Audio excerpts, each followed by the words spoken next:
أعوذ بالله من الشيطان الرجيم بسم الله الرحمن الرحيم وعباد الرحمن الذين يمشون على الأرض هونا وإذا خاطبهم الجاهلون قالوا سلاما والذين يبيتون لربهم سجدا وقياما والذين يقولون ربنا اصرف عنا عذاب جهنم إن عذابها كان غراما إنها ساءت مستقرا ومقاما والذين إذا أنفقوا لم يسرفوا ولم يقتروا وكان بين ذلك قواما والذين لا يدعون مع الله إلها آخر ولا يقتلون النفس التي حرم الله إلا بالحق ولا يزنون ومن يفعل ذلك يلقى أثاما يضاعف له العذاب يوم القيامة ويخلد فيه مهانا رب اشرح لي صدري ويسر لي أمري واحلل عقدة من لساني يفقهوا قولي فالحمد لله والصلاة والسلام على رسول الله وعلى آله وصحبه ومن والاه ثم أما بعد السلام علیکم ورحمۃ اللہ تعالی وبرکاتہ۔ ان آخری دو نشستوں میں نے سوچا کہ سورۃ الفرقان کی آخری آیات کا کچھ مطالعہ کر لیں۔ ہم نے سورۃ یاسین کا مطالعہ کیا اس مہینے، سورۃ الرحمن کا کیا، آیات العفق جس میں ہماری ماں عائشہ کے بارے میں ذکر کیا گیا تھا ان کا مطالعہ کیا، اور میں نے سوچا رمضان کے آخر میں ان خوبصورت آیات کا مطالعہ کر لیں جس میں اللہ تعالیٰ نے اپنے ایک خاص بندوں کی کچھ خوبیاں بتائی ہیں۔ اور مجھے ان آیات سے خاص محبت اس لیے ہے کہ ان میں ہر مسلمان کے لیے ایک اپرچونٹی، ایک موقع دیا گیا ہے کہ وہ کس ذریعے سے اللہ تعالیٰ کے ہاں ایک اعزاز حاصل کر لے۔ وہ کیا اعزاز ہے؟ وہ عباد الرحمن ہے، یعنی وہ الرحمن کے بندے۔ ہم اللہ تعالیٰ کے بندے ہیں، ہم سب جانتے ہیں، ہم عباد اللہ ہیں، لیکن جب اللہ تعالیٰ نے اپنی طرف نسبت کی ہے کہ یہ الرحمن کے بندے ہیں تو کہنے کا مقصد یہ ہے کہ ان بندوں پر خاص رحمت ہوگی اللہ تعالیٰ کی۔ یہ ایسے بندے ہیں جو اللہ تعالیٰ کے اس نام کے مستحق ہیں کہ ان کا نام الرحمن کے ساتھ جوڑ دیا گیا ہے، عباد الرحمن کہتے ہیں۔ وہ عباد الرحمن، اور ان کے لیے ان کی مختلف خصلتیں دیکھ لیجئے کہ اسلام میں ایک منیمم ریکوائرمنٹ ہے، 5 بنیادی ہم سے جو مطالبے کیے گئے ہیں ہم سب ان کو جانتے ہیں، ٹھیک ہے۔ اس کے علاوہ کچھ چیزیں ہیں جو واضح طور پر حرام ہے، ان سے ہمیں دور رہنا ہے، کچھ چیزیں واضح طور پر فرض ہے وہ ہمیں کرنی ہے، ٹھیک ہے۔ کچھ زیادہ نہیں مانگا، زیادہ مطالبے نہیں کیے گئے، ٹھیک ہے۔ اس کے علاوہ جب کوئی انسان کہتا ہے کہ کوئی ایک ایسی چیز ہو جس کے ذریعے میں ایک اعلیٰ مقام پر پہنچ جاؤں، قرآن نے معاملے کو بہت سمپل کر دیا ہے۔ وہ ٹھیک ہے، وہ اپنی جگہ ان کا ایک مقام ہے۔ قرآن نے کہا ہے کہ کچھ لوگوں کی اسٹرینگتھ کچھ ہوتی ہے، کچھ لوگوں کی اسٹرینگتھ کچھ اور ہوتی ہے، کچھ لوگوں میں ایک خاص صلاحیت ہوتی ہے، کچھ میں اور صلاحیت ہوتی ہے۔ ان آیات میں جن لوگوں کی جو خاص صلاحیتیں ہیں نا ان کو ہائی لائٹ کیا گیا ہے کہ شاید تم اس ذریعے سے عباد الرحمن بن جاؤ، اس سے نہیں تو اس ذریعے سے بن جاؤ گے، ورنہ اس ذریعے سے بن جاؤ گے، ورنہ اس ذریعے سے بن جاؤ گے۔ یہ لسٹ بہت خوبصورت ہے۔ پہلی لسٹ اس میں کیا ہے؟ عباد الرحمن الذین یمشون علی الارض ہونا۔ اللہ کے الرحمن کے وہ بندے وہ ہیں جو زمین پر کمزوری کے ساتھ چلتے ہیں۔ کمزوری کے ساتھ چلنے کا مقصد یہ ہے کہ وہ تکبر کے ساتھ نہیں چلتے۔ وہ یہ نہیں ہے کہ جھک کے چلتے ہیں ایسے جیسے آدھے رکوع میں چل رہے ہیں، ایسی بات نہیں ہے، سر اٹھا کے چلتے ہیں لیکن کسی پر اپنا روب جما کے نہیں چلتے۔ وَإِذَا خَاطَبَهُمُ الْجَاهِلُونَ، اور جب جاہل لوگ، جاہل عربی میں کہتے ہیں ایسے لوگ جو اپنے جذبات کو کنٹرول میں نہ رکھ سکیں، اپنی زبان کو کنٹرول میں نہ رکھ سکیں، اپنے جذبات کو کنٹرول میں نہ رکھ سکیں، بھڑک جاتے ہیں، پھٹ جاتے ہیں، اونچی آواز ہو جاتی ہے، گالیاں دینی شروع کر دیتے ہیں یا الزامات لگانے شروع کر دیتے ہیں۔ جب ان کا ایسے لوگوں سے واسطہ پڑتا ہے کہ ایسے جاہل لوگ ان سے باتیں کرنے لگیں اور ان سے الٹی سیدھے خطاب کرنے لگیں، قالوا سلاما، تو وہ جواب میں سلام کہتے ہیں۔ اس کے 2 معنی ہیں، سلام یہاں حال بھی ہو سکتا ہے، یعنی وہ جواب دیتے ہیں سلامتی کے ساتھ، سکون سے، بغیر جذبات میں آئے، بغیر غصے میں آئے۔ لوگ ان کے سامنے بھڑک رہے ہیں، آوازیں اونچی ہو رہی ہیں، وہ ٹھنڈے رہتے ہیں، بالکل کام، کچھ بھی نہیں ہوا۔ یہ اللہ تعالیٰ کے نزدیک بڑی عظیم علامت ہے کہ یہ میرا بندہ ہے، اس کے لیے خاص رحمت ہوگی۔ اس نے اتنی ساری بدتمیزی اور اتنی بے ادبی کے سامنے اتنی تمیز سے سلوک، اپنے ادب کو برقرار رکھا۔ قالوا سلاما۔ دوسرا کہ اگر کوئی جاہل لوگ ان کے پاس آتے ہیں جو آپے سے باہر ہو جاتے ہیں، مذاق اڑاتے ہیں، گالیاں دیتے ہیں، اس طرح کی باتیں کرتے ہیں، تو وہ سمجھ جاتے ہیں کہ ان لوگوں کے ساتھ ابھی ریزنیبل بات کرنا مناسب نہیں ہے، یہ بہت جذباتی ہو چکے ہیں، ابھی ان کے ساتھ اگر آپ لاجیکل بات کریں گے تو اس کا کوئی فائدہ نہیں ہوگا، تو وہ الوداع کہہ دیتے ہیں، سلام، کبھی بعد میں بات ہوگی انشاءاللہ، وہ عزت کے ساتھ وہاں سے نکل جاتے ہیں اس سچویشن سے۔ یہ پہلی کوالٹی ہے ان لوگوں۔ دوسرا اعزاز، والذین یبیتون لربہم سجدا وقیاما، اور وہ لوگ جو اپنے رب کے سامنے ساری راتیں گزارتے ہیں سجدے میں پڑے ہوئے، کھڑے ہوئے، تہجد پڑھنے والے لوگ۔ یہ کیا عظیم بات کی ہے، لوگوں کے سامنے اپنے آپ کو ہمبل کرنا، اپنے آپ کو کنٹرول میں رکھنا، اپنے آپے میں رکھنا، اس کی بات پہلے کی ہے، تہجد کی بات بعد میں کی ہے۔ جب تک آپ اپنے آپ کو لوگوں کے سامنے ہمبل نہیں کر سکتے، اللہ کے سامنے ہمبل کرنا بڑا مشکل ہوگا۔ اصل انا صرف اللہ کے سامنے نہیں ہوتی، انا لوگوں کے سامنے ہوتی ہے۔ اللہ کے سامنے اپنا سر جھکا رہے ہیں، ایسے بالکل تواضع کے ساتھ کھڑے ہوئے ہیں، اپنے آپ کو کمزور بنا کے، اس کا مقصد یہ ہے کہ آپ انسانیت کے ساتھ بھی رحمت کے ساتھ برتاؤ کریں گے، ان کے سامنے کو بڑائی نہیں دکھائیں گے کہ اللہ کے سامنے بہت چھوٹے، لوگوں کے سامنے بہت بڑے، ایسی بات نہیں ہوتی۔ اذلۃ علی المؤمنین قرآن نے کہا ہے، دوسرے مسلمانوں کے سامنے تو بالکل جھکے ہوئے، بالکل یعنی ان کے عزت نام کی کوئی چیز نہیں۔ یہ ایک ایٹیٹیوڈ ہوتا ہے مسلمان کا دوسرے مسلمان کی طرف۔ خیر، یہ دوسری کوالٹی ہے۔ گرامر کے اعتبار سے، نحو کے اعتبار سے ان تمام کو الگ الگ گروہ بھی سمجھا جا سکتا ہے۔ یہ بھی سمجھ سکتے ہیں کہ یہ تمام ایک ہی گروہ کی کئی مختلف صفات ہیں۔ یہ بھی سمجھا جا سکتا ہے کہ ان میں سے ہر گروپ کی ایک نمایاں خصوصیت ہے۔ کیا آپ پہلے گروپ میں سے ہیں، کیا آپ دوسرے گروپ میں سے ہیں، کیا آپ تیسرے گروپ میں، اس طرح بھی سوچا جا سکتا ہے۔ تیسرا گروہ ان لوگوں کا ہے، اور یعنی جو اللہ تعالیٰ کی خاص رحمت کے مستحق ہوں گے، اللہ تعالیٰ کے خاص عباد میں سے مانے جائیں گے۔ وہ لوگ ہیں جو کہتے ہیں ہمارے رب ہمیں جہنم کے عذاب سے بچا لے، اس کا عذاب کان غرامہ، یہ بہت بڑی پینلٹی ہے، یہ بہت بڑی قیمت ہے جو ہم نہیں پے کر سکتے۔ انہا ساعت مستقرا و مقاما، وہ اتنی بری جگہ ہے تھوڑی دیر رہنے کے لیے یا ہمیشہ رہنے کے لیے۔ یا اللہ ہمیں یہ کبھی خیال نہیں آتا کہ چلو جائیں گے بھی تو کچھ دن کے لیے ہی جائیں گے نا، پھر نکل آئیں گے، یہ خیال ان کو نہیں آتا۔ یہ یہود کی بیماری تھی۔ لن تمسنا النار الا ایاما معدودہ، لن تمسنا النار الا ایاما معدودات وغرہم فی دینہم ما کانوا یفترون، ہمیں تو آگ کچھ ہی دنوں چھوئے گی، اس کے بعد نکل جائیں گے۔ ہم بھی کہیں گے آخر کار امت محمد ہیں صلی اللہ علیہ وسلم، ان کی شفاعت کسی تو کام آئے گی، اس کے بعد جنت ملے گی، ٹھیک ہے، آخر کار تو سارے نکل آئیں گے نا۔ جہنم کے بارے میں ایک بات آپ کو سمجھا دوں، وَلَئِن مَّسَّتْهُمْ نَفْحَةٌ مِّنْ عَذَابِ رَبِّكَ لَيَقُولُنَّ يَا وَيْلَنَا إِنَّا كُنَّا ظَالِمِينَ۔ ایک ہی آیت میں جہنم کے بارے میں جتنی معلومات آپ کو چاہیے وہ ایک ہی آیت میں سورۃ الانبیاء کی، اور کسی معلومات کی ضرورت ہی نہیں آپ کو۔ کیا کہا ہے؟ اگر اور یہ جب لئن کہا جاتا ہے نا، تو اگر کو بھی بہت کم، بالکل یعنی تقریباً نہ ہونے کے برابر پاسبلٹی ہونا، اس کو لئن کہا جاتا ہے۔ یہ عربی میں کہا جاتا ہے جملے کو ضعیف کرنے کے لیے، کمزور کرنے کے لیے۔ اس جملے کو بہت کمزور کر دیا گیا ہے کیونکہ یہ لئن سے شروع ہوتا ہے۔ ایک تو شرطی کلام ویسے ہی کمزور ہوتا ہے، اس میں لام ڈال کے اس کو مزید کمزور کر دیا گیا ہے۔ لئن مستہم، اگر ان کو تقریباً نہ چھونے کے برابر بھی اس نے چھوا ہوتا، اور مست ماضی میں ہے، اس کا مطلب ہے ایک دفعہ چھوا، بار بار نہیں چھوا، ایک مرتبہ چھوا ہوتا۔ ابھی یہ بھی نہیں بتایا کس چیز نے چھوا ہوتا انہیں۔ مستہم نفحتن، عربی میں دو الفاظ ہیں، لفحہ اور نفحہ۔ لفحہ کہتے ہیں گرم لو جو چلتی ہے نا، گرم ہوا، اس کو لفحہ لام سے کہتے ہیں۔ جو ٹھنڈی ہوا ہوتی ہے اس کو نفحہ نون سے کہتے ہیں۔ یہاں لفظ استعمال کیا، جہنم کے بارے میں بات ہو رہی ہے، میرا گمان ہوگا اللہ کہیں گے لفحہ لام کے ساتھ گرم ہوا نکلے گی جہنم سے، نہیں، نفحہ نون کے ساتھ۔ اگر ان کو تقریباً نہ ہونے کے برابر ایک ٹھنڈی ہوا بھی چھو لے، نفحتن، اور نفحتن ہوتا ہے جب آپ دروازہ بند کرتے ہیں تھوڑی سی ہوا آتی ہے، اس کو نفحہ کہا جاتا ہے۔ یعنی ابھی آپ جہنم میں داخل نہیں ہوئے، جہنم کے دروازے سے اس کی ٹھنڈی ترین ہوا آپ تک ایک لمحے تک بالکل چھوئی ہے، اور چھونے میں یا تو آپ کو کسی سالڈ چیز نے چھوا ہے، یا لیکوڈ نے چھوا ہے، یا گیس نے چھوا ہے۔ یہاں گیس نے چھوا ہے، اس کا چھونا تو بالکل نہ ہونے کے برابر ہوتا ہے، اور وہ بھی ایک لمحے کے لیے، نفحتن۔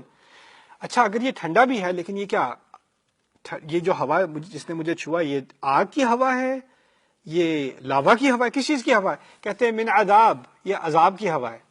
اب دیکھیے کسی کو کوئی ٹارچر دیا جا رہا ہو اور وہاں سے کوئی ہوا ہے، اس کا مطلب یہ نہیں کہ اس ہوا سے آپ کو تکلیف ہوگی۔ یعنی جو ڈسکرپشن دی جا رہی ہے ابھی تک، اس میں کوئی اتنی ڈراؤنی چیز نہیں ہے، ہوائی تو ہے، اس نے بیرلی ٹچ کیا ہے۔ اور یہ بھی نہیں کہ عذاب، یہ عذاب النار، عذاب جہنم، عذاب الحریق، عذاب السعیر، عذاب الجحیم، نہیں، عذاب ربک، آپ کے رب کا عذاب۔ آپ کے رب میں آپ کی طرف، آپ اشارہ ہے رسول کی طرف صلی اللہ علیہ وسلم. جب اللہ اپنے رسول کا ذکر کرتے ہیں تو رحمت ہی ہوتی ہے نا. یعنی اس آیت میں ایک تو کم سے کم سے کم سے کم سے کم عذاب کا ذکر ہے، یہاں تک کہ رسول کا ذکر کر کے اس میں رحمت بھی ڈال دی. آپ کے رب کے عذاب کی ایک چھوٹی سی ہوا کی جھلک باہر نکل کر ان کو ایک لمحے تک اگر ذرا سی بھی چھو لے، یہ بات کہی ابھی تک، پھر کیا ری ایکشن ہوگا؟ اس کے ری ایکشن میں باقی آدھی آیت ہے. لَيَقُولُنَّ، میں قسم سے کہتا ہوں، بار بار چلا چلا کر کہتے جائیں گے کہتے جائیں گے کہتے جائیں گے. کیا کہتے جائیں گے؟ یا ویلنا. ویل کہتے ہیں، ویل عربی میں ہے، رسول کی اپنی ڈیفینیشن ہے ان کی، کہ جہنم کا سب سے پہلا جو حصہ ہے نا، سب سے نچلا حصہ جو اتنا ڈرونا اتنا خوفناک ہے، جہنم اس سے خود پناہ مانگتی ہے، اس کا نام ہے ویل. یہ لوگ ابھی جہنم میں داخل بھی نہیں ہوئے، باہر کھڑے ہیں، ان کو اتنی ہوا لگتی ہے، کیا کہتے ہیں؟ یا ویلنا، ہمیں تو یقین ہے ہم سب سے نیچے پہنچ گئے، اس سے برا کیا ہوگا؟ انا کننا ظالمین، بے شک ہم ہمیشہ ہمیشہ ہمیشہ ہی ظلم کرتے رہے ہیں، ہم نے سب چیزوں کا اعتراف کر لیا. دیکھیے کوئی مجرم ہوتا ہے نا، اس کو انٹروگیشن روم میں لایا جاتا ہے، پھر اس سے سوال پوچھے جاتے ہیں، پھر کوئی اگر کرپٹ پولیس ہوگی تو اس کو پٹائی بھی کرے گی، اعتراف کر لے اعتراف کر لے اعتراف کر لے، وہ مانتا ہی نہیں مانتا ہی نہیں مانتا ہی نہیں. اگر آپ اس کو اتنا ٹارچر کریں کہ وہ سب چیزیں مان جائے، سب کا اعتراف کر لے، اور وہ ان چیزوں کا بھی اعتراف کرے جس کو آپ نے پوچھا بھی نہیں تھا، یعنی پاگل کر دیا مار مار کے اسے. اس آیت میں اس کو ذرا سی ہوا لگی ہے، ذرا سی ہوا لگی ہے، اور وہ ساری زندگی کے گناہوں کا اعتراف، میں تو شروع سے ہی ظالم رہا ہوں، اس میں تو کوئی شک ہی نہیں ہے، میں سب ماننے کو تیار ہوں. وہ اتنی سی ہوا سے، ابھی جہنم کے اندر کی بھی بات نہیں ہو رہی، باہر کی بات ہو رہی ہے. اس کا ایمان ہے لوگوں کو کہ ہمیں جہنم کی ہوا تک نہیں چاہیے باہر کی. انہا ساعت مستقرا و مقامہ. اور کسی کا ایمان جہنم کے بارے میں یہ پکا ہو جائے کہ اس کو جھوٹی تسلی نہ ہو کہ جہنم اتنی بری جگہ نہیں ہے، تو پھر یہ بھی عباد الرحمن میں سے ہے. اللہ تعالیٰ ہمیں ان میں سے بنائے. بارک اللہ لی ولکم. السلام علیکم ورحمۃ اللہ.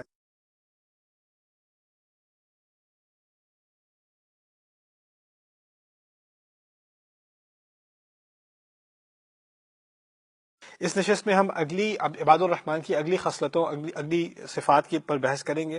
اللہ تعالیٰ آپ فرماتے ہیں وہ ایسے لوگ ہیں جب وہ خرچ کرتے ہیں، لم یسرفوا، وہ ضرورت سے زیادہ خرچ نہیں کرتے، ولم یقتروا، اور زیادہ بخیل بھی نہیں ہوتے کہ کچھ خرچ ہی نہ کریں، اپنے آپ کو دبائے رکھیں.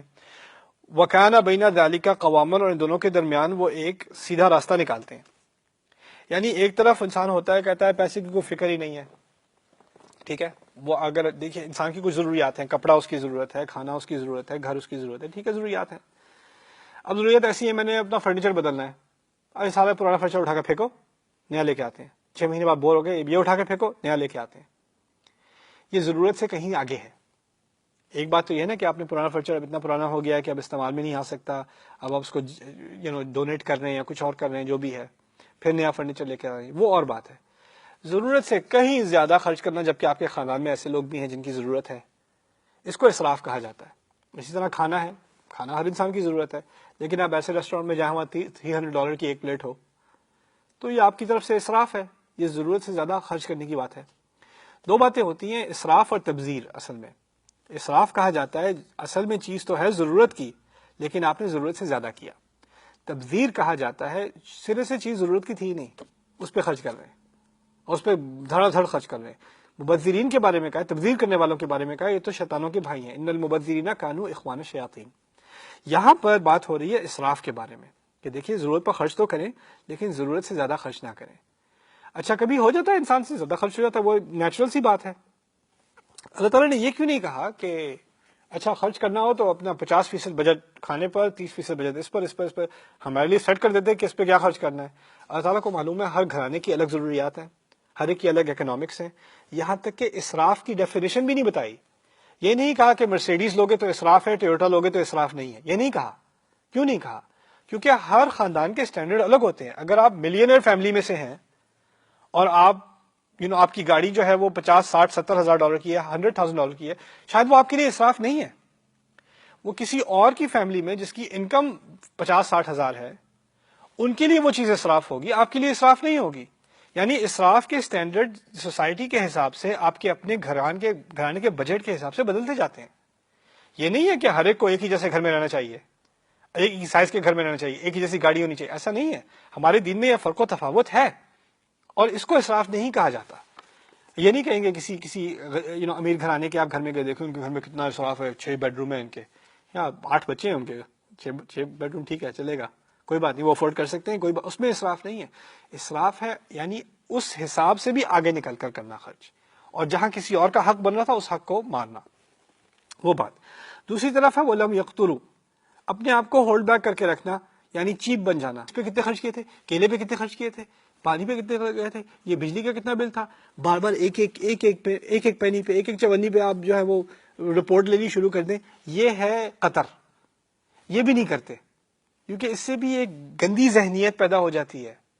ایک طرف ہوتا ہے چیزوں کی قدر نہیں ہوتی، دوسرا ہوتا ہے مال کی اتنی قدر ہو جاتی ہے، اتنی قدر ہو جاتی ہے کہ مال کی عبادت شروع ہو جاتی ہے. انسان نماز بھی پڑھ رہا ہوگا تو اکاؤنٹنگ کر رہا ہوگا اپنے دماغ میں. اللہ تعالیٰ ہمیں پیسوں کی وجہ سے غافل نہیں بنانا چاہتا. ایک تو ہوتے ہیں پیسوں کی وجہ سے غافل کہ انہیں یہ نہیں یاد رہتا کہ اصل وہ محتاج اللہ تعالیٰ کے ہیں. جس کے پاس دولت زیادہ ہوتی ہے نا، وہ سمجھتا ہے کہ مجھے اللہ کی ضرورت نہیں ہے. جس کے پاس دولت نہیں ہوتی وہ سمجھتا ہے مجھے اصل ضرورت ہی دولت کی ہے. یہ دونوں ایک ایکسٹریم بن جاتے ہیں اللہ تعالیٰ سے دوری کے. اسی لیے کہا گیا ہے والذین اذا انفقوا لم یسرفوا ولم یقتروا. یہاں خاص کر گھرانوں کے جو انچارج ہیں اور جن کو گھرانوں میں ذمہ داری دی گئی ہے ان کو ایک خاص ہدایت کی گئی ہے. جیسے فرض کریں آپ کے گھر میں وائف آپ کا بجٹ کرتی ہیں، تو آپ نے ان کو ماہانہ خرچہ دیا ہوا ہے، اس میں آپ نے خرچ کرنا ہے. ہوتا عام طور پہ تو ہونا ہی چاہیے کہ ضرورت سے کچھ زیادہ دے دیا کریں تاکہ کچھ روم ہو بجٹ میں. کچھ لوگ ہوتے ہیں جو ضرورت سے کہیں کم دیتے ہیں اور کہتے ہیں اچھا پھر ختم ہو گئے، پھر مانگنے کو آ گئی. یہ قطر ہے، یہ دوسرا ایکسٹریم ہے. لیکن اگر زیادہ دیے ہوئے ہیں تو پھر بیوی کی بھی ذمہ داری ہے کہ ٹھیک طریقے سے خرچ کرے، شوز پہ زیادہ کنٹرول کرے، ذرا پرسز وغیرہ پہ تھوڑا کنٹرول کرے. ان چیزوں میں خرچ کرنے کی اجازت تو ہے لیکن ذرا دیکھ بھال کے، ذمہ داری کے ساتھ. تو اسی طرح مردوں کو جو یہاں پر ایک تعلیم دی جا رہی ہے وہ بیلنس کی دی جا رہی ہے. دیکھیے آپ کی اپنی ضروریات ہیں، فیملی کی ضروریات ہیں، سیونگز کی ضرورت ہے، ایجوکیشن وغیرہ کی ضرورت ہے، بچوں کے فیوچر کی ضروریات ہیں. ان سب کو مد نظر رکھتے ہوئے بجٹ بنا کر احتیاط سے کام کرنا چاہیے. فائنینشیل رسپانسبلٹی بہت بڑی چیز ہے. ہمارے ہاں کیا ہوتا ہے، آپ شاپنگ پہ جا رہے ہیں، کسی کا لحاظ نہیں کہ بھائی افورڈ کر سکتے ہیں کہ نہیں کر سکتے، یہ بھی لا لو، یہ بھی لے لو، یہ بھی لے لو، یہ بھی لے لو. اب قرض میں پڑے ہوئے ہیں. اب قطر کا پہلے اسراف کیا، اب قطر پہ آ گئے، اب پھر رکے ہوئے ہیں، اب تو کچھ ہے ہی نہیں، کچھ کر بھی نہیں سکتے. اب تھوڑے سے بھی پیسے آئے فوراً خرچ کر دیے کیونکہ اتنے دیر تک اپنے آپ کو روکے ہوئے تھے. تو اب ایک ایکسٹریم سچویشن بن گئی. یہاں کیا تعلیم دی جا رہی ہے، بیلنس رکھو، اپنے آپ کو درمیان میں رکھو، خیال رکھو اپنا. کبھی نئے کپڑے بھی لے لیا کرو، کبھی نئے جوتے بھی کوئی بات نہیں، لے لیا کرو، اپنے آپ کو ٹریٹ کرو. لیکن ہمیشہ نہیں، ہر روز نہیں. کبھی بجٹ کو ہولڈ کرنے کی بات ہوتی ہے، کبھی تھوڑا ریلیز کرنے کی بات ہوتی ہے، ٹھیک ہے، کچھ کبھی آگے کبھی پیچھے ہوتا جاتا ہے. اسی لیے کہا ہے وَكَانَ بَيْنَ ذَلِكَ قَوَامًا. اس کے درمیان کوئی نہ کوئی راستہ سیدھا نکالنا پڑتا ہے. یعنی آپ کو خود ہی ایڈجسٹ کرنا پڑتا ہے، ان چیزوں کا دھیان رکھنا پڑتا ہے. ہمارا دین اتنا پیارا دین ہے. آپ کو فائنینشیل رسپانسبلٹی دکھانے میں ہی اللہ تعالیٰ آپ سے محبت کر رہے ہیں، آپ کو عباد الرحمان میں شمار کر رہے ہیں، کیونکہ آپ نے اپنے گھر میں بجٹ کے معاملے میں ذمہ داری دکھائی. جس چیز کو ہم روحانی کام سمجھتے ہیں یہ تو گھر کا کام ہے. لوگ کہتے ہیں کاش کہ میں بھی دین کا کام کر رہا ہوتا، میں تو بس گھر والوں کا ہی خیال. یہی تو دین کا کام ہے. دیکھو آیت ہے تمہارے لیے، تمہیں تو عباد الرحمان کہا ہے. اگلی آیت میں جو اللہ تعالیٰ نے اگلے گروپ کے بارے میں بات کی ہے وہ کی ہے والذین لا يدعون مع اللہ الہا آخر ولا يقتلون النفس التي حرم اللہ الا بالحق ولا يزنون ومن يفعل ذلك يلقى اثاما.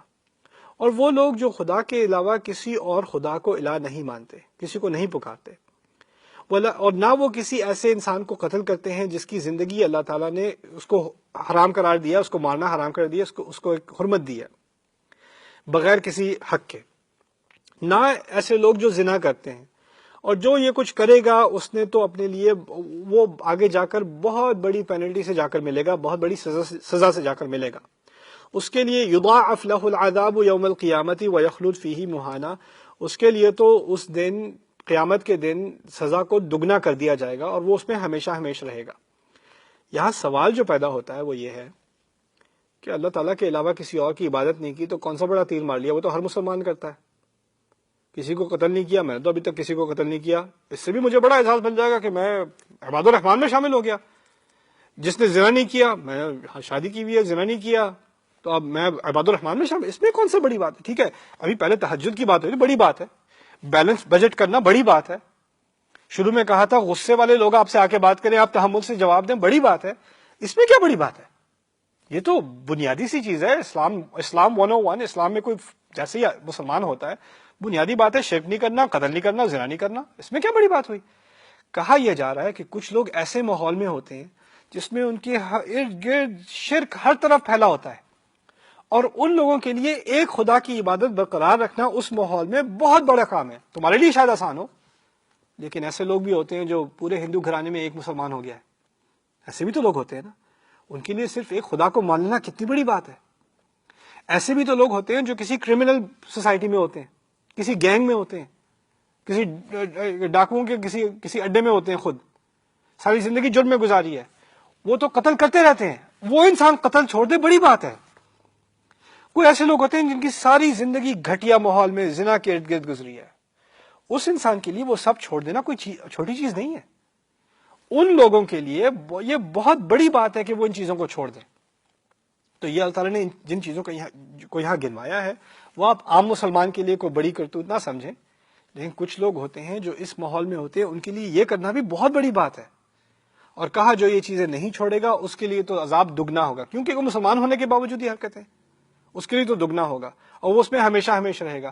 لیکن پھر یہاں جو توبہ کا دروازہ کھولا اللہ نے، اور توبہ کا دروازہ کس کے لیے کھولا ہے؟ دیکھیں، شرک ہے، اس سے بڑا گناہ کیا ہوگا؟ قتل ہے، اس سے بڑا گناہ کیا ہوگا؟ پھر زنا ہے، تین بڑے بڑے بڑے بڑے بڑے گناہوں کے بارے میں پھر یہاں توبہ کی بات آ رہی ہے۔ کیا کہا ہے؟ الا من تاب وآمن وعمل عملا صالحا، سوائے ان کے جس نے توبہ کی، اپنے ایمان کو دوبارہ تازہ کیا، اور اس کے بعد سے اچھے عمل کرنے لگا، اور واقعی اچھے عمل ڈیڈیکیٹ کر کے اپنے آپ کو کرنے لگا۔ کیا ہوگا اس کے ساتھ؟ فَأُولَئِكَ يُبَدِّلُ اللَّهُ سَيِّئَاتِهِمْ حَسَنَاتٍ، تو اللہ تعالیٰ ان کے تمام بڑے بڑے گناہوں کو، یعنی آپ اندازہ کریں ان کے گناہوں کا ایک پہاڑ بنا ہوا ہے، ان گناہوں کو وہ اچھائیوں میں بدل دے گا۔ گناہوں کو معاف نہیں کرے گا، گناہوں کو مٹائے گا نہیں، گناہوں کو دفنائے گا نہیں، گناہوں کو کنورٹ کر دے گا اچھائیوں میں۔ یعنی اس کا ایک پہاڑ تھا جو اس کو جہنم میں لے جا رہا تھا، وہی پہاڑ اب اس کے لیے ایک جنت کا راستہ بن گیا۔ اللہ نے توبہ کے ذریعے صرف ایک تو ہے مغفرت ہوتی ہے گناہ معاف کرنا، توبہ اللہ کے نزدیک کیا ہے؟ گناہوں کو اچھائیوں میں بدل دینا۔ جو چیز تمہیں مار رہی تھی وہ جنت یوم القیامہ میں تمہاری فیور میں جائے گی، یہ ہے توبہ۔ اندازہ کریں شرک کو اللہ تعالیٰ اب جنت کا راستہ بنا دے گا، زنا کو جنت کا راستہ، قتل کو، کیونکہ جس نے توبہ کر لی ان چیزوں سے، جو چیزیں اس کی ہلاکت تھیں وہی چیزیں اب اس کی، کیونکہ وہ اتنے بڑے گناہوں سے آگے آ کے اس نے توبہ کی ہے نا، تو یہ اس کے لیے ایک ذریعہ بن گیا جنت کا۔ لیکن یہ سن کر کچھ لوگوں کو گندا خیال بھی آتا ہے، چلو اگر اتنا بڑا کہنے میں انعام ملنا ہے تو کچھ گناہ کر ہی لیتے ہیں، پھر توبہ کریں گے، پھر کنورٹ ہو جائے گا، اچھی کیلکولیشن ہے۔ اصل میں قرآن میں جب توبہ یا مغفرت کی یا گناہوں کی بات آتی ہے، ایک بات اچھی طرح سمجھ لیں، ہمیشہ بات ہو رہی ہوتی ہے ان گناہوں کی جو اب تک ہو چکے۔ کبھی بھی قرآن میں ان گناہوں کی بات نہیں ہو رہی جو آپ کرنے والے ہیں۔ جب اللہ کہتا ہے نا وہ معاف کرنے والا ہے، تو آپ یہ پڑھ کے نہیں کریں چلو بھائی میں اس ویکینڈ کے بعد معافی مانگ لوں گا، وہ تو معاف کرنے والا ہے، یہ تو زنا بھی معاف کر دے گا، قتل بھی معاف کر دے گا، شرک بھی معاف کر دے گا، چلو ایک مہینے بعد پھر معافی مانگ لیں گے، رمضان آنے والا ہے پھر معافی مانگ لیں گے۔ گناہوں کی معافی ہوتی ہے پچھلے گناہوں کے لیے، اگلوں کے لیے نہیں، اگلوں کے لیے لائسنس نہیں دیا آپ کو آگے کرنے کا۔ لیکن پھر دوسرا سوال پیدا ہوتا ہے، وہ دوسرا سوال کیا ہے؟ باقی کہیں میں نے زنا تو نہیں کیا، نہ میں نے شرک کیا ہے، نہ میں نے قتل کیا ہے، لیکن پھر بھی اور گناہ تو ہے، میں نے غیبت تو میں نے کی ہے، تھوڑی بہت کمائی تو غلط طریقے سے کی تھی، کچھ اور چیزیں تو کی تھی، ان کا کیا کروں؟ کیا ان کو بھی شامل کیا جائے گا؟ یہاں کہہ دیا وَمَن تَابَ وَعَمِلَ صَالِحًا فَإِنَّهُ يَتُوبُ إِلَى اللَّهِ مَتَابًا، اور جس نے توبہ کی، کوئی بھی توبہ کی، نہ صرف ان چیزوں میں سے توبہ کی، کسی بھی گناہ سے توبہ کی اور اچھے کام کیے، تو اللہ اس کی توبہ کو بھی پوری طرح قبول کرے گا۔ وہ بھی ایک جائز توبہ ہے اور پوری مکمل توبہ ہے، اس میں کوئی کمی نہیں ہے۔ یعنی صرف بڑے بڑے گناہوں کی توبہ نہیں ہوتی، ہر گناہ کی توبہ اللہ تعالیٰ قبول کرے گا۔ بارک اللہ لی ولکم فی القرآن الحکیم ونفعنی وإیاکم بالآیات۔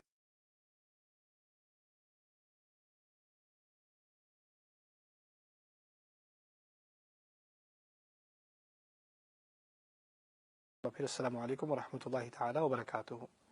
اللہ تعالیٰ فرماتے ہیں جب توبہ کے بارے میں کہ جو توبہ کر لے گا اس کی برائیاں اچھائیوں میں بدل دی جائیں گی۔ فَأُولَٰئِكَ يُبَدِّلُ اللَّهُ سَيِّئَاتِهِمْ حَسَنَاتٍ۔ اس کے بارے میں کچھ مزید چیز سمجھنے کی یہ ہے کہ توبہ کا دروازہ ہر مسلمان کے لیے اس کی موت تک کھلا ہے۔ کسی انسان کو اپنے بارے میں یہ نہیں سوچنا چاہیے کہ میرے گناہ اب اتنے بڑے ہو گئے ہیں کہ اب تو وہ معافی کے لائق نہیں ہیں۔ لوگ کئی مجھے آ کے ملتے ہیں، دنیا جہاں میں جب ٹریول کرتا ہوں، میرے پاس لوگ آتے ہیں، مجھے کہتے ہیں میں بہت گناہ گار آدمی ہوں، میں بہت گناہ گار عورت ہوں، میں نے جو گناہ کیے ہیں مجھے نہیں لگتا اللہ مجھے معاف کرے گا، مجھے نہیں لگتا میرے لیے معافی ہے۔ میرا ان کے لیے سب کے لیے ایک ہی جواب ہے، آپ شاید ان میں سے ہوں، آپ کے لیے بھی وہی جواب ہے، جب تک اللہ تعالیٰ نے آپ کو سانس دی ہوئی ہے تب تک توبہ کا موقع دیا ہوا ہے۔ اگر آپ لاسٹ کیس ہوتے، آپ میں کوئی امید نہ ہوتی، تو آپ کو زندہ رکھنے کی کوئی ضرورت نہیں ہے اللہ تعالیٰ کو۔ جب تک آپ کو حیات ہے، اللہ تعالیٰ کی رحمت یہ ہے کہ آپ پر حیات ہے، اس کا مطلب ہے اللہ تعالیٰ کی رحمت کے دروازے آپ پر ابھی تک کھلے ہوئے ہیں، اللہ تعالیٰ نے دروازہ بند نہیں کیا۔ دوسری اہم بات یہاں پر اس توبہ کے معاملے میں اور اپنی آپ کی معافی حاصل کرنے کے معاملے میں یہ بات یاد رکھنی ضروری ہے کہ لوگ آپ کو معاف نہیں کرتے۔ لوگ آپ سے کہتے ہیں جہنم میں جلو گے، اللہ پوچھے گا، اللہ یہ کرے گا، اللہ وہ کرے گا، وہ اللہ کی طرف سے وہ نمائندے بن کے آپ کو جہنم میں جھونکنے کو تیار ہو جاتے ہیں۔ آپ لوگوں کی باتوں میں آ کر اپنے بارے میں یہ مت سمجھنا کہ واقعی ان کی باتیں سچ ہیں۔ لوگوں کی بد دعائیں، لوگوں کی باتیں وہ اپنی جگہ ہیں، آپ کی توبہ اپنی جگہ ہے۔ پھر آپ نے شروع سے بچپن سے سنا ہوگا حقوق اللہ ہیں اور حقوق العباد ہیں۔ اللہ تعالیٰ سے معافی مانگ لی، دیکھیے اس کا ایک اہم سوال پیدا ہوتا ہے کہ اگر اللہ تعالیٰ سے معافی مانگی ہے تو آپ کو کیسے پتا کہ معافی قبول ہو گئی؟ یہ بہت اہم سوال ہے۔ ٹھیک ہے میں نے بیٹھ کر رو کر توبہ کر لی، لیکن کیا معلوم اللہ نے توبہ قبول کی کہ نہیں کی؟ اس کا جواب کہاں سے ملے گا؟ قرآن سے ہی ملے گا۔ میں آپ کو اس کے لیے اس نشست میں ایک چھوٹا سا قصہ سناتا ہوں جس میں اس کا 100% جواب ہے۔ موسیٰ علیہ السلام نے غلطی سے ایک انسان کو مکہ مار کر قتل کر دیا تھا۔ مکہ تو جان بوجھ کے مارا تھا، قتل کی نیت نہیں تھی، قتل ہو گئے تھے۔ اچھا جب وہ قتل ہوا تو فوراً انہوں نے کہا، اور وہ اس زمانے میں تھا جب وہ نبی نہیں تھے، یعنی وہ نبی تو جا کر پہاڑ پر جا کر طور پر جا کر ان کو اللہ تعالیٰ نے وحی دی، پھر وہ اللہ کے رسول بنے۔ یہ ان کی نوجوانی کی بات ہے، ابھی وہ رسول نہیں ہے، یعنی وہ اللہ سے ہم کلام نہیں ہے، ابھی ان کو اللہ تعالیٰ کی طرف سے کوئی وحی نہیں آ رہی، اس وقت کی بات ہے۔ فقضا علیہ، انہوں نے مکہ مارا اور وہ بندہ مر گیا۔ کہتے ہیں ربی انی ظلمت نفسی فاغفر لی، میرے رب میں نے اپنے نفس پر ہی ظلم کیا ہے، مجھے معاف کر دے۔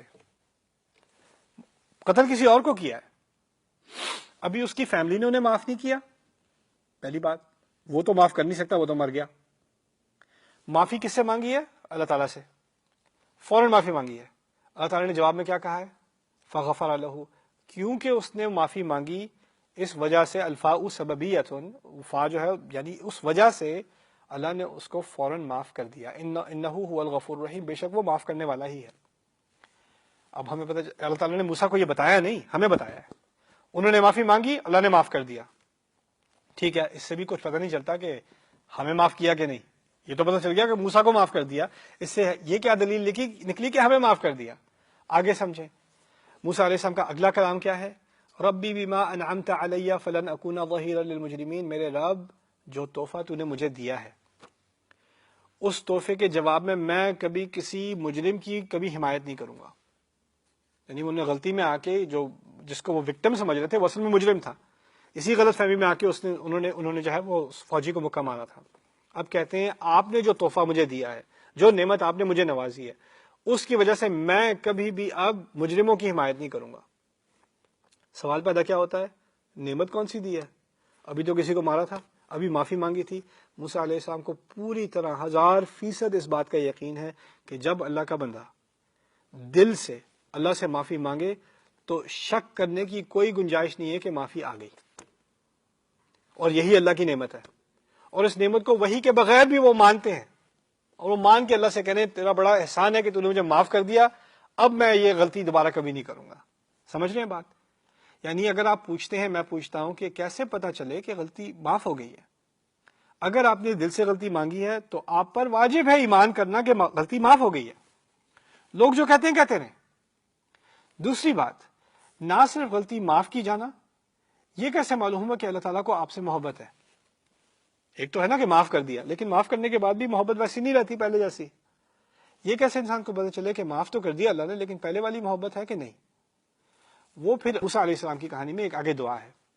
رب انی لما انزلت الی من خیر فقیر. جب وہ درخت کے نیچے آ کے بیٹھتے ہیں، دو لڑکیوں کو مدد کی ضرورت تھی، جا کے ان لوگوں کی لڑکیوں کی انہوں نے مدد کی، ان کے جانوروں کو انہوں نے پلایا، پھر آ کے دوبارہ ثم تولی الی الظل، سائے میں آ کے دوبارہ بیٹھ گئے. جب دوبارہ آ کے بیٹھے ہیں اور کہتے ہیں میرے رب کوئی بھی خیر کا موقع مجھے دے گا نا میرے رب تو میں اس کے لیے فقیر ہوں. کیسے پتہ چلے آپ کو رب سے محبت ہے اور رب کو آپ سے محبت ہے؟ جب غلطی کرنے کے بعد اور معافی کے قبول کیے جانے کے بعد اس کی شکر گزاری میں آپ کے اندر ایک بھوک سی آ جاتی ہے کہ میں اب کون سا اچھا کام کروں اور کون سا اچھا کام کروں اور کون سا اچھا کام کروں، کس کی مدد کروں، کون سا خیر کروں. ابھی تھکے ہوئے ہیں، کپڑے پھٹ رہے ہیں، جوتے پھٹ رہے ہیں، ابھی جا کے ان لڑکیوں کی مدد کی ہے بغیر کسی معاوضے کے، آ کے جا کے بیٹھے ہیں کہہ رہے ہیں یار اب کوئی اور اچھا کام کرنے کو دے دیں وہ بھی کر لوں. خیر کے معنی دو ہوتے ہیں، ایک یار اب مجھے کپڑا دے دے، مجھے شیلٹر دے دے، مجھے کھانا دے دے، جو بھی دے میں نخرے نہیں کروں گا، جو بھی دے دے میں فقیر ہوں. خیر کے دوسرے معنی ہیں اچھے خیر کے کام، مجھے خیر کے کام جو بھی کرنے کا، یعنی انسان غلطی کرنے کے بعد نخرے نہیں کرے گا اپنے رب سے، اور غلطی کرنے کے بعد بھوکا ہوگا کہ میں اگلی اچھی نیکی کون سی کروں، کس کی مدد کروں، کہاں کوئی اچھا کام کروں. جب یہ چیزیں ہوں گی یہ اس چیز کی علامت ہے کہ خدا کو آپ سے محبت ہے. سمپل سی بات ہے، جو کام آپ سے خدا کروا رہا ہے نا وہی اس چیز کی دلیل ہے کہ آپ کہاں ہیں خدا کے نزدیک. جو کام آپ سے کروا رہا ہے، جو الفاظ آپ سے نکلوا رہا ہے، جو نیکیاں آپ سے کروا رہا ہے. اگر آپ بدیوں میں لگے ہوئے ہیں تو آپ کو پھر پتا ہے آپ کہاں ہیں اللہ کے نزدیک، پھر آپ کو توبہ کی ضرورت ہے. تو یہاں پر وَمَن تَابَ وَعَمِلَ صَالِحًا فَإِنَّهُ يَتُوبُ إِلَى اللَّهِ مَتَابًا، جس نے واقعی اللہ تعالیٰ کی طرف توبہ کی ہے اور اس نے اچھے اعمال کیے ہیں تو پھر فَإِنَّهُ يَتُوبُ إِلَى اللَّهِ مَتَابًا، تو پھر تو اس نے واقعی اللہ تعالیٰ کی طرف اس کی توبہ قبول ہے اور وہ پوری مکمل توبہ ہے. صالحاً کے بارے میں ایک چھوٹی سی بات اس نشست میں بھی آپ کے سامنے رکھ دوں، وہ یہ ہے صالحاً کو یہاں پہ حال بھی کہا جا سکتا ہے. یعنی ایک تو ہے اچھے کام کرنا، دوسرا ہے کام کو اچھے طریقے سے کرنا. ایک ہے اچھی بات کہنا، ایک ہے بات کو اچھے طریقے سے کہنا. دیکھیے السلام علیکم ورحمۃ اللہ وبرکاتہ، سلام ہے، اچھی بات ہے، لیکن کہنے کا برا طریقہ بھی ہو سکتا ہے، السلام علیکم ایسے بھی ہو سکتا ہے. الحمدللہ بڑے خوبصورت الفاظ ہیں، لیکن چھوڑو جی الحمدللہ، الفاظ تو وہی ہیں، کہنے کا طریقہ اچھا نہیں ہے. کبھی کبھار اعمال اچھے ہوں لیکن ان کے کرنے کا طریقہ اچھا نہ ہو تو وہ بھی صالحان میں نہیں آتے. عاملہ صالحان میں دونوں چیزیں شامل ہو گئیں، کرنے کا کام بھی اچھا، اس کو کرنے کا طریقہ بھی اچھا. اگر آپ نے کسی کی مدد کرنی ہے تو دھکے مار کے مت کریں، پیار سے کریں. کسی کو صدقہ دینا ہے تو بےزتی کر کے نہ دیں، احترام سے دیں، اس کی تکریم کر کے دیں. تو یہ کہنے کا مقصد یہ ہے کہ اللہ تعالیٰ نے ہر طرح سے توبہ کرنے والے کو انکمپس کیا ہے کہ اس کی ایتھکس، اس کی موریلٹی کس طرح کی ہو کہ وہ لوگوں کے ساتھ اچھے کام تو کرے لیکن اس کے اخلاق بھی اچھے ہو جائیں، اس کی لوگوں سے ڈیلنگز بھی اچھی ہو جائیں. اسی پر اکتفا کرتے ہیں، پھر اگلی نشست میں تفصیل سے اگلی بات پر بات کریں گے. بارک اللہ لی ولکم فی القرآن الحکیم ونفعنی وإیاکم بالآیات وذکر الحکیم.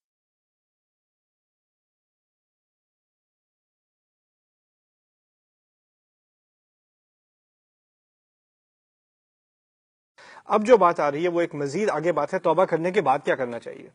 توبہ کرنے کے بعد انسان بدل جاتا ہے، اس کا ماحول بدل جاتا ہے، وہ اس انوائرمنٹ میں نہیں رہتا جس میں وہ پہلے ہوا کرتا تھا. اس لیے اب کہا گیا والذین لا یشہدون الزور. اب وہ جھوٹی گواہی یا جھوٹے ماحول، کرپٹ ماحول کو یہاں تک کہ اس میں گواہ بھی نہیں ہوتے، یعنی وہاں پائے ہی نہیں جاتے. اس کے دو معنی ہیں، ایک تو یہ ہے کہ یہ جھوٹی گواہی نہیں دیتے، یعنی کسی نے کہا یہ کہہ دو، وہ کہہ دینا میری بہاف پہ، چلو خاندان کا لحاظ رکھ کے کہہ دینا، دوستی کے ناطے کہہ دینا میں تمہارا مسلمان بھائی ہوں، اسی کے حوالے سے کچھ جھوٹ بول دینا، ایسی کبھی بات نہیں کرتے. آپ نے کسی کو جاب میں ریکمینڈ کیا ہوا ہے اور آپ کو پتا ہے کہ وہ اس کے لائق نہیں ہے، لیکن پھر بھی رشتے کے ناطے، تعلقات کے ناطے آپ نے ایسی اچھی ریکمنڈیشن دے دی، یہ بھی گناہ ہے، یہ بھی شہادت الزور ہے. اسی طرح کسی کے خلاف گواہی دے دینا، اس نے کچھ کیا ہو نہ کیا، اس کے خلاف ایسے گواہی دے دینا جیسے اس نے واقعی یہ کام کیا ہے بغیر کسی ثبوت کے، یہ بھی شہادت الزور ہے. تو والذین لا یشہدون الزور، وہ اپنی گواہی کا فائدہ غلط نہیں اٹھاتے، وہ شہادت نہیں دیتے جھوٹی گواہی کی. دوسرے معنی اس کے یہ ہیں کہ وہ برے ماحول میں اپنے آپ کو نہیں پاتے، ان کو پتا ہوتا ہے کون سے ماحول ایسے ہیں جس میں کرپشن ہے، جھوٹ ہے، برائی ہے، اور وہ اس سے اپنے آپ کو دور رکھتے ہیں. وہ پرانی کسی زندگی میں توبہ کرنے سے پہلے وہ اس ماحول کا حصہ تھے، ان کو پتہ ہے وہاں کیا ہوتا ہے. اب وہ جان چکے ہیں کہ وہاں پر جانے سے اس ماحول کا انسان پر اثر پڑتا ہے، اس کی آلودگی اس کے دل پر آتی ہے. میں نے اپنے آپ کو اس ماحول سے ہی دور رکھنا ہے. وَإِذَا مَرُّوا بِاللَّغْوِ مَرُّوا كِرَامًا، اور جب وہ ایسی جگہ سے گزرتے ہیں جہاں بیکار باتیں کی جا رہی ہوں یا بیکار کام ہو رہے ہوں، فضول باتیں، فضول کام، وقت برباد کیا جا رہا ہو اور الٹی سیدھی باتیں ہو رہی ہوں، تو وہاں سے وہ چلتے چلے جاتے ہیں. لیکن بات یہ کی ہے مرو کرامہ، کہ چلتے چلے جاتے ہیں ایسے کہ دوسروں کی بھی اور اپنی بھی عزت برقرار رکھے. لوگ کہیں آ جائیں بیٹھ جائیں تو آپ بڑے احترام سے میں بیٹھ تو جاؤں، ذرا مجھے کچھ دیر ہو رہی ہے، مجھے کچھ کام کرنا تھا، معاف کر دیجیے. مرو کرامن، یہ بھی ان کی ایک علامت ہے کہ وہ جن لوگوں کو جو لوگ ان چیزوں میں پڑے ہوئے ہیں ان کو احساس ہوتا ہے میں بھی اس طرح پڑا ہوا تھا ایک دفعہ، میں بھی بہت وقت ضائع کیا کرتا تھا، اور مجھ سے اگر اس پر کوئی سختی سے بات کرتا تو میں دین سے اور ہی دور ہو جاتا. پھر ان لوگوں سے مجھے دوبارہ واسطہ پڑھنے کی کیا ضرورت ہے؟ ان کو دوبارہ کیوں بلاؤں گا؟ ان لوگوں سے بھی جو دین سے دور ہو جاتے ہیں ان سے بھی نرم تعلقات رکھنے کی ضرورت ہوتی ہے، ان کا دل بھی نرم رکھنا ہوتا ہے. ہوتا یہ ہے ہماری فیملیز میں کبھی کبھار کوئی ایک شخص دیندار بن جاتا ہے، توبہ کر لیتا ہے، یا کوئی خاتون ہے وہ توبہ کر لیتی ہیں، پردہ کر لیتی ہیں، نماز کا اہتمام شروع ہو جاتا ہے، قرآن وغیرہ سیکھنا شروع کر دیتی ہیں. اب ایسا ہوتا ہے تو ان کو احساس ہوتا ہے میرا سارا خاندان گناہ گار ہے، مجھے سب کو سیدھا کرنا ہے، فوراً سیدھا کرنا ہے. تو وہ دن رات یہ ویڈیو دیکھو، یہ لیکچر دیکھو، یہ پڑھو، اچھا میں تمہیں حدیث سناتی ہوں، اچھا نماز پڑھ لو، یہ کر لو، وہ کر لو. فیملی والے تنگ آ جاتے ہیں، کیا ہو گیا ایسے؟ ہر بار ہمیں لیکچر لیکچر لیکچر لیکچر دیے جا رہے ہیں. کہنے کا مقصد یہ ہے کہ جب دل نرم کرنا ہوتا ہے نا تو آپ کے اخلاق پہلے ہوتے ہیں، آپ کی تقریر، آپ کی باتیں اور نصیحتیں بعد میں ہوتی ہیں. آپ کو اللہ تعالیٰ نے ہدایت دے دی ہے، اس کا مطلب یہ ہے آپ نے ہر ایک کو میری طرح بننا ہے. آپ کو جس طرح آپ کو وقت لگا تھا، کئی سال لگے تھے، اس کے بعد کہیں دل میں جا کے بات آئی تھی، اور وہ آپ پر اس کا فیصلہ نہیں تھا. آپ پہلے اسی طرح کی باتیں سنتے تھے خود، یا سنتی تھی خود اور خود بھاگتی تھی، اور یہ پھر آ گئے اور انسان دوسری طرف بھاگے. اب آپ وہی بن چکے ہیں یا وہی بن چکی ہیں جس سے آپ بھاگتے تھے. کچھ احساس کریں. آپ کو اس وقت اپنے رشتوں کو نبھانا، اخلاق سے بات کرنا، نرمی سے بات کرنا، ہر وقت نصیحت اور تلقین کرنے کی ضرورت نہیں ہوتی انسان کو. کبھی اتنا بھی ہو کہ یہ کوئی بھی میرا ساتھ چھوڑے نہ چھوڑے، اس نے میرا ساتھ نہیں چھوڑنا. کوئی نرمی سے بات نہ کرے، اس نے میرے ساتھ نرمی سے بات کرنی ہے. یعنی آپ کی شخصیت سے ہی اسلام کا ایک امپریشن بن رہا ہے آپ کی اپنی فیملیز میں. ہم تو یہاں امریکہ میں ہیں، ہمیں فکر ہوتی ہے کہ نان مسلمز کو، غیر مسلمز کو اسلام کا امپریشن کیا دیں. میں کہتا ہوں وہ تو دور کی بات ہے، اب تو نوبت یہاں تک آ گئی ہے کہ ہماری پاکستانی فیملیز میں، انڈین فیملیز میں، بنگلہ دیشی فیملیز میں اب تو ہمیں اپنے کزنس کو اسلام کا اچھا امپریشن دینا ہے، اپنے چچا چچی کو اسلام کا اچھا امپریشن دینا ہے. ان کے پاس بھی اب دین کا اتنا کم علم ہے، اتنی ٹیڑھی الٹی سیدھی باتیں ان کو دین کے بارے میں بتائی گئی ہیں، ان کو اصل پتہ ہی نہیں اسلام ہے کس چیز کا نام. تو کہنے کا مقصد یہ ہے کہ اگر آپ کو دین کا تھوڑا سا احساس ہے تو آپ مقرر بننے کے بجائے اور لیکچر دینے والے کے بننے کے بجائے آپ صرف کزن بنے، صرف بھائی بنے، صرف بہن بنے. اور ٹھیک ہے اگر کوئی غلط ماحول ہو رہا ہے تو وہاں سے عزت کے طریقے سے نکل جائیں. اذا مروا باللغو مروا کرامہ، تاکہ لوگوں کو احساس ہو یہ دین کا تو اہتمام کرتے ہیں لیکن غصہ ان میں نہیں ہے، شدت پسندی نہیں ہے، ججمنٹ نہیں ہے. ان کو جس طرح اور لوگ جو ہیں اونچی اونچی آواز میں تقریریں کرتے ہیں اس طرح یہ نہیں کرتے. پھر وہ خود آپ سے آ کے پوچھیں گے اچھا یہ میرے ایگزام ہو رہے ہیں کل کون سی دعا پڑھوں، یا وہ بیٹی کی شادی ہونے والی ہے اس میں کون سی دعا پڑھیں، کون سی صورت پڑھیں. ان کو جو دین کا پتہ ہے، دین میں کوئی مسئلہ ہو رہا ہو تو کون سی صورت پڑھنی چاہیے، کون سی دعا پڑھنی چاہیے، بس یہی پتہ ہے دین کا. اور کچھ دین ایک پرسکرپشن میڈیکیشن ہے، فارماسیوٹیکل، اس میں جب اس کی ضرورت ہو آن دی اوکیزن کون سے الفاظ پڑھ لو، باقی دین کی کوئی ضرورت نہیں ہے. اس کی بھی اس کے خلاف بھی کوئی تنقید کرنے کی ضرورت نہیں ہے. ٹھیک ہے وہ کہہ رہے ہیں تو کہہ دو یہ آیات ہیں، یہ بڑی خوبصورت آیات ہیں، اس کا میں تمہیں معنی سمجھا دیتا ہوں تاکہ تمہیں پتہ چلے تم مانگ کیا رہے ہو اللہ سے، کیونکہ اللہ سے ہی مانگ رہے ہو. یعنی ان موقعوں کا فائدہ اٹھاؤ، ان موقعوں کا فائدہ اٹھا کے لوگوں کو کچھ بات بتا دو، شاید ان کے دل میں کوئی بات اتر جائے. لیکن نرمی سے بات کرنا. مجھے یاد آتی ہے لقمان کی بات جو قرآن میں ذکر ہے، وَإِذْ قَالَ لُقْمَانُ لِابْنِهِ وَهُوَ يَعِظُهُ، جب اس موقع پر کہ لقمان نے اپنے بیٹے کو نصیحت کی، اور خاص وَهُوَ يَعِظُهُ اس کو جملہ حالیہ کہتے ہیں، یعنی وہ اس صورتحال میں اس نے اپنے آپ کو پایا باپ نے کہ وہ اس وقت بیٹے کو نصیحت کر سکتا ہے. یعنی باپ کو بھی دیکھنا پڑا، اگر بچہ بھی کھیل رہا ہے یا لڑکا بھی باہر دوستوں کے ساتھ جا رہا ہے یا رات کو دیر سے گھر واپس آئے، جو بھی ہوا ہے ابھی موقع نہیں ہے نصیحت کا، لیکن ابھی ایک موقع ہے، ہم دونوں اکٹھے بیٹھے کھا رہے ہیں، وہ میرے ساتھ بیٹھا ہوا ہے، میں نے اس کے یعنی کندھے پر ہاتھ رکھا ہوا ہے، ابھی کچھ موقع ہے کچھ اچھی بات کرنے کا. موقع محل دیکھ کے بات کی جاتی ہے. لِكُلِّ مَقَالٍ مقام، ہر بات کا ایک خاص مقام ہوتا ہے. والذین اذا ذکروا بآیات ربہم، اور پھر اچھا دو ماحول ہے نا، ایک ماحول ہے جس میں غفلت ہے، لوگ ٹائم پاس کر رہے ہیں، فضول کام میں ٹائم گزار رہے ہیں. دوسرا ماحول کون سا ہے کہ کہیں درس میں بیٹھے ہوئے ہیں، کہیں کوئی قرآن کی تفسیر ہو رہی ہے، کوئی حدیث کا درس ہو رہا ہے، کوئی سیرت پڑھائی جا رہی ہے، کوئی فقہ پڑھائی جا رہی ہے، یا وہ کوئی خطبہ سن رہے ہیں، جمعے کا خطبہ سن رہے ہیں، کوئی واعظ یا بیان سن رہے ہیں. اب ایسے ماحول میں اللہ کی بات ہوتی ہے، اس کی آیات کی بات ہوتی ہے، اس کا ذکر ہوتا ہے، تو اس کا بھی ایک ادب ہے. جس طرح برے ماحول سے نکلنے کا ایک ادب ہے، اچھے ماحول میں بیٹھنے کا ایک ادب ہے.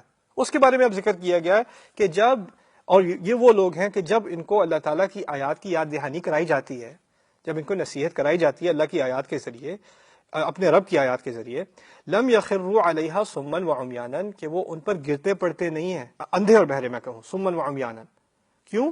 کہنے کا مقصد ہے آپ نے تقریر تو سن لی بیٹھ کے، سبحان اللہ، او ہو مزہ آ گیا، لیکن عادات میں کوئی تبدیلی نہیں آئی، سوچ میں کوئی تبدیلی نہیں آئی، آپ کی زبان میں کوئی تبدیلی نہیں آئی، آپ کی شکل کے ایٹیٹیوڈ سے کوئی تبدیلی نہیں آئی، فائدہ کیا ہوا؟ تقریریں سن کے ہوتا کیا، ہمیں ایڈکشن ہو جاتی ہے، میں نے یہ سنی پھر اس کے بعد یہ سنی پھر اس کے بعد، میں نے تو ہزاروں گھنٹے سنے ہیں۔ آپ ایک ہی گھنٹے کو 10 دفعہ سن لیں، وہ آپ کے لیے بہتر ہے کہ آپ ہزاروں گھنٹے سن لیں۔ وہ یہ ایک بات دل میں اتر جائے اچھی طرح۔ اور میں تو کہتا ہوں ہمارے دین میں اصل بات بیہیویئر نہیں ہے، اعمال کا بدلنا نہیں ہے، اصل بات ہے دل اور دماغ بدلنا۔ آپ کی سوچ بدل جائے گی نا، آپ کی آراء بدل جائیں گی، آپ کی رائے بدل جائے گی، آپ کے ایٹیٹیوڈ بدل جائیں گے، پھر اعمال کا بدلنا، آپ کے بیہیویئر کا بدلنا وہ چھوٹی سی بات ہے، وہ تو کچھ بھی نہیں ہے۔ لیکن پہلے انسان کا نقطہ نظر بدلنا چاہیے، کس چیز کی اہمیت ہے، کس چیز کی اہمیت نہیں ہے، کیا چیز واقعی اچھی ہے، کیا چیز واقعی بری ہے۔ ابھی تو ہم اس صورتحال میں ہیں کہ جو چیز واقعی اچھی ہوتی ہے اس کو ہمیں اچھا سمجھنا مشکل لگتا ہے، اور جو کوئی چیز واقعی بری ہوتی ہے اس کی کشش اتنی ہوتی ہے کہ ہمیں اتنی بری نہیں لگتی۔ وَزَيَّنَ لَهُمُ الشَّيْطَانُ أَعْمَالَهُمْ، شیطان نے ان کے اعمال ان کے لیے خوبصورت بنا دیے ہوئے ہیں۔ زُيِّنَ لَهُ سُوءُ عَمَلِهِ، اس کے لیے اس کے سب سے گندی حرکتیں اس کے لیے خوبصورت بنا دی گئی ہیں۔ وہاں تک ہماری حالت پہنچ چکی ہے۔ اسی لیے قرآن کی آیات سن کر دوبارہ ہماری پراپر سینس کو ریسٹور کرنا، کیا چیز اچھی ہے، کیا چیز بری ہے، کس چیز کی طرف ہمیں مائل ہونا ہے، کس چیز کی طرف سے ہمیں اپنے آپ کو ہٹانا ہے، کون چیز ہمیں خود کو نقصان دے رہی ہے، ہم خود نقصان میں پڑ رہے ہیں اس کی وجہ سے۔ ان باتوں کو سامنے رکھ کر انسان نہ اندھا بنے، نہ بہرا بنے کہ اس کو سنائی نہ دے، جو باتیں کی جا رہی ہیں مجھ پر اپلائی ہوتی ہیں۔ اندھے کا معنی ہے خود کو نہیں دیکھ رہا، بہرے کا معنی ہے یہ نہیں سن رہا کہ تمہارے بارے میں بات ہو رہی ہے، جیسے قرآن کہتا ہے فیہ ذکرکم، اس میں تمہاری اپنی ہی بات ہو رہی ہے، اس میں تمہاری اپنی ہی بات ہو رہی ہے۔ انسان ہوتا کیا ہے، جب کسی کی کوئی تقریر سنتا ہے، کوئی تنقید سنتا ہے، کوئی نصیحت سنتا ہے، تو اس کے ذہن میں آتا ہے کاش کہ یہ بندہ سن رہا ہوتا، اس کو بڑی ضرورت ہے اس نصیحت کی، اپنے بارے میں نہیں سوچتا مجھے بھی کوئی ضرورت ہوگی نصیحت کی۔ والذین یقولون، پھر یہ آگے اس تمام یعنی برے ماحول سے نکل کر اور اچھے ماحول میں واقعی اپنے آپ کو تبدیلی لانے کے لیے لانا۔ اس میں ایکچولی آگے جانے سے پہلے ایک اور بہت اہم آبزرویشن ہے، اس کا میں ذکر کر دوں۔ اصل میں جب کوئی دیندار حلقے میں آتا ہے یا اس کو ایک ماحول ہے اس میں اپنے آپ کو وہ امرج کر دیتا ہے، اپنے آپ کو پوری طرح اتار دیتا ہے، ہوتا یہ ہے کہ ایسے ماحول میں علم کی بڑی اعلیٰ یعنی اس کا ایک بڑا رتبہ ہوتا ہے، جس کا علم زیادہ ہے اس کی عزت زیادہ ہے۔ تو پھر ہمیں بھی ایک ہوتا ہے کہ ہم زیادہ سے زیادہ علم حاصل کریں، سیکھیں، نوٹس لیں اور کلاسز لیں، اور یعنی ہمارے علم میں اضافہ ہو، وہ زیادہ سے زیادہ مزید سے مزید ہم لیکچر سنتے جائیں۔ ہوتا ایک وقت پر یہ ہے کہ شروع میں انسان سیکھتا ہے، مجھے سیکھنا ہے اچھا انسان بننے کے لیے، مجھے سیکھنا ہے بہتر بیٹا بننے کے لیے، بہتر شوہر بننے کے لیے، بہتر باپ بننے کے لیے، بہتر دوست بننے کے لیے، بہتر سٹیزن بننے کے لیے، بہتر انسان بننے کے لیے، اسی لیے میں سیکھ رہا ہوں۔ چلتے چلتے کیا ہوتا ہے، انسان بھول جاتا ہے کہ وہ سفر پہ ہے کیوں۔ اب وہ سیکھنے لگتا ہے سیکھنے کے لیے، اب وہ سیکھ تو رہا ہے بہت ساری چیزیں، اب اس میں مقابلے میں ہے، اس نے تو یہ بھی سیکھ لیا، وہ بھی سیکھ لیا، میں ابھی تک یہاں پیچھے رہ گیا ہوں، مجھے اس سے آگے نکلنا ہے علم میں، مجھے یہ بھی یاد کرنا ہے، وہ بھی یاد کرنا ہے۔ اب وہ ان چیزوں میں علم کا ایک ایسا obsession اس کو آ جاتا ہے کہ وہ بھول جاتا ہے اس بات کو کہ اصل مقصد علم کا کیا تھا، انسان کی شخصیت کو بدلنا، انسان کے کردار کو بدلنا۔ اس نصیحت کو قرآن کو یاد کرنا اصل مقصد نہیں تھا۔ کہا ہے لعلکم تحفظون، تاکہ تم یاد کرو، نہیں کہا تو وہ تو حفظ کا اپنا ایک فائدہ ہے، کہا کیا ہے لعلکم تعقلون، تاکہ تم اس کے بارے میں سوچو، لعلکم تتفکرون، اس کے بارے میں غور کرو، لیدبروا آیاتہ، تدبر سے، تأمل سے، غور سے اس کے بارے میں سوچیں ان آیات کا مجھ پر کیا اثر پڑ رہا ہے۔ تو اسی لیے کہا گیا ہے کہ جب ان آیات پر سے آپ ذکر بھی کر رہے ہیں، آپ کو ان کی تفسیر بھی معلوم ہے، ان کی عربی ووکیبلری بھی آپ کو آتی ہے، ان کی اعرابی ترکیب بھی آپ کر سکتے ہیں، اس کا ترجمہ بھی پڑھا ہوا ہے، اس کی تفسیریں بھی پڑھی ہوئی ہیں، لیکن پھر بھی اندھے ہیں، پھر بھی بہرے ہیں، کیونکہ ان آیات کا جو آپ پر ذاتی طور پر اثر ہونا چاہیے اس کا کوئی ظہور ہی نہیں ہے۔ یہ ہوتی ہے بات، ایک طرف تو ہوتے ہیں لوگ جن کو علم نہیں ہے، لیکن کبھی کبھار اس طرح کا اندھا ہو جانا اور بہرا ہو جانا اہل علم کے ہاں ہوتا ہے، اور اللہ تعالیٰ ہمیں اس سے بچائے۔ والذین اذا ذکروا بآیات ربهم لم یخروا علیہا صما وعمیانا والذین یقولون ربنا هب لنا من ازواجنا وذریاتنا قرۃ اعین، اور یہ وہ لوگ ہیں جو کہتے ہیں ہمارے رب ہمیں دے دے تحفے میں، ہب لنا ہبہ سے نکلا، ہبہ کہتے ہیں تحفے کو، ہمیں تحفے میں دے دے ہماری بیویوں میں سے، ہمارے شوہروں میں سے، ہمارے ازواج میں سے، اور ہماری اولادوں میں سے، اور اولادوں کی اولادوں میں سے. ذریات اولاد سے ڈفرنٹ ہے. اولاد کہتے ہیں اپنی امیڈیٹ اولاد، ذریہ کہتے ہیں اولاد کی اولاد کی اولاد کی اولاد، ہماری اگلی نسلوں تک. قرۃ اعین، ہمیں آنکھوں کی ٹھنڈک دے دے. وجعلنا للمتقین اماما، اور ہمیں اماموں کا، متقین کا امام بنا دے. انشاءاللہ تعالی اس آیت پر ذرا تفصیلی بحث اگلی نشست میں ہوگی. بارک اللہ لی ولکم فی القرآن الحکیم ونفعنی وإیاکم بالآیات وذکر الحکیم.